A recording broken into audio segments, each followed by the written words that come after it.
प्रशांत किशोर का मूड बदल रहा है। प्रशांत किशोर बांकीपुर से उपचुनाव बाईपोल लड़ने पर विचार कर रहे हैं। अगर प्रशांत किशोर बांकीपुर से उपचुनाव लड़ जाते हैं तो बेहद रोमांचक हो जाएगा यह मुकाबला। पूरे देश की नजर इस बांकीपुर बाईपोल पर, बांकीपुर उपचुनाव पर होगी। बांकीपुर में उपचुनाव हो रहा है क्योंकि यहां से जो भारतीय जनता पार्टी के विधायक थे नितिन नवीन, वे भारतीय जनता पार्टी के राष्ट्रीय अध्यक्ष बन गए और फिर राज्यसभा सांसद बन गए। राज्यसभा सांसद बनने के बाद उन्होंने अपने पद से, विधायक के पद से, बांकीपुर विधायक के पद से इस्तीफा दे दिया। अब यहाँ उपचुनाव होगा। इस उपचुनाव में जन सुराज की ओर से प्रशांत किशोर उम्मीदवार हो सकते हैं।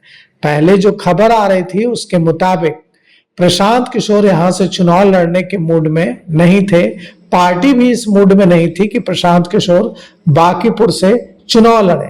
लेकिन आज जो खबर आ रही है उसके मुताबिक प्रशांत किशोर इस पर पूरी गंभीरता से विचार कर रहे हैं कि बांकीपुर सीट से वे चुनाव लड़ेंगे। और अगर प्रशांत किशोर बांकीपुर सीट से चुनाव लड़ते हैं तो बेहद रोमांचक हो जाएगा मुकाबला और भारतीय जनता पार्टी को अपने गढ़ में कड़ी चुनौती मिल जाएगी।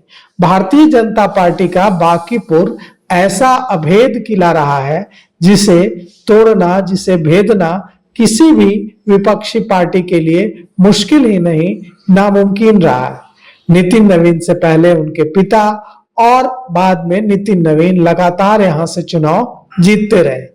लेकिन नितिन नवीन के जाने के बाद अब यहां किसे उम्मीदवार बनाती है भारतीय जनता पार्टी, और प्रशांत किशोर अगर यहां से चुनाव लड़ते हैं तो उनके सामने कौन होगा? इतना तो तय है कि भारतीय जनता पार्टी यहां से कायस्थ जाति के किसी उम्मीदवार को ही टिकट देने जा रही है, क्योंकि बांकीपुर विधानसभा क्षेत्र में कायस्थ जाति के मतदाताओं की बड़ी संख्या है और भारतीय जनता पार्टी में कायस्थ जाति का नितिन नवीन के बाद कोई विधायक है भी नहीं। तो इसलिए यहां से पूरी उम्मीद है। कुछ लोग कह रहे हैं कि पवन सिंह को टिकट मिलेगा, कुछ लोग किसी और का नाम चला रहे हैं, लेकिन इन चर्चाओं में थोड़ा भी दम नहीं है।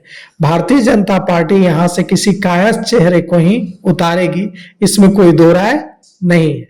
लेकिन अब सवाल यह उठता है कि प्रशांत किशोर के लिए कितना चांस है बांकीपुर से? तो प्रशांत किशोर के लिए बड़ा चांस है, क्योंकि अगर प्रशांत किशोर यहां से चुनाव लड़ेंगे तो बाकी की भारतीय जनता पार्टी के खिलाफ की जितना वोट बैंक है वो एकजुट हो जाएगा।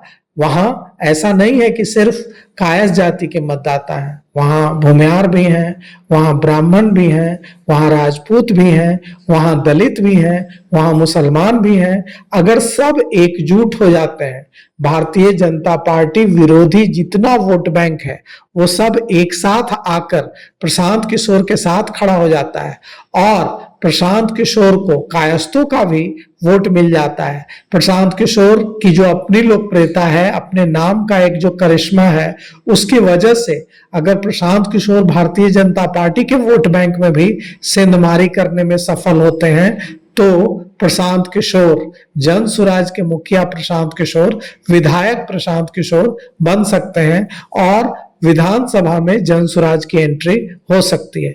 तो बांकीपुर में बहुत कुछ होने जा रहा है, इंतजार कीजिए।